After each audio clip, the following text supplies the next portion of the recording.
وہ یہ قیمتی زندگی ہے، اس کو قیمتی بنا لیں، یہ دوبارہ نہیں ملنی۔ کیسے؟ اللہ کو راضی کرے، اعمال، ترتیب زندگی ٹھیک کرے۔ رات کو جلدی سونا ہے، صبح کو جلدی اٹھنا ہے، نماز پڑھو، قرآن پڑھو۔ اشراق سے پہلے جو سو جاتے ہیں نا، یا جو اٹھتے ہی نہیں ہیں، یا جو فجر پڑھتے ہی سو جاتے ہیں، یہ برکتوں سے محروم ہوتے ہیں۔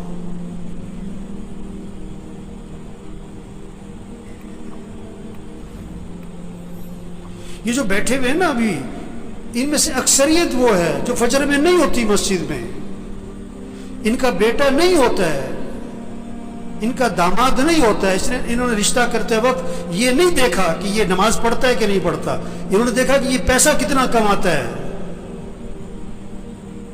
یہ بیٹی کا رشتہ تلاش کر رہے ہیں کہ کس کو پیسہ کون زیادہ کماتا ہے، یہ نہیں دیکھ رہے تقوی والا کون ہے، ایمان والا کون ہے، اعمال والا کون ہے، حیا ہے کہ نہیں، اللہ کا خوف ہے کہ نہیں، اس میں انسانیت ہے کہ نہیں۔ معاشرہ بگڑا ہوا ہے، معاشرہ بگڑا ہوا ہے، معاشرہ کیسے سنورے گا؟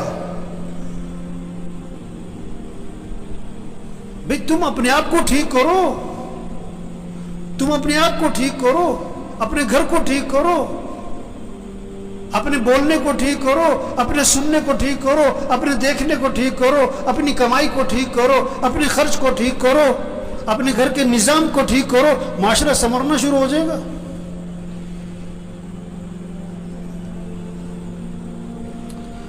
تو بھائی زندگی جا رہی، بھاگی جا رہی، بھاگی جا رہی۔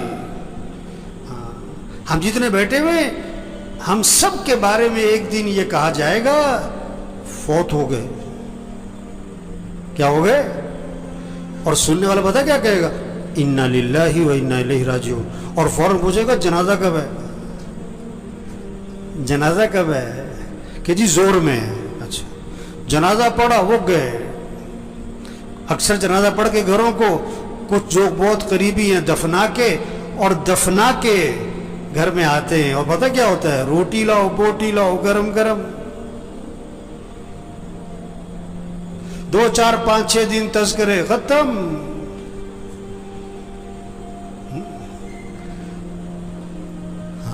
تو میرے بھائیو اپنی زندگی کی ترتیب ٹھیک کریں، ترتیب زندگی ٹھیک کریں۔ گھر جائیں، سب گھر والوں سے طے کروائیں کہ دیکھو بھئی اپنی زندگی کی ترتیب ٹھیک کرو، نظام الاوقات بنائیں، سب اپنا نظام الاوقات بنائیں، گھر والوں سے نظام الاوقات بنوائیں۔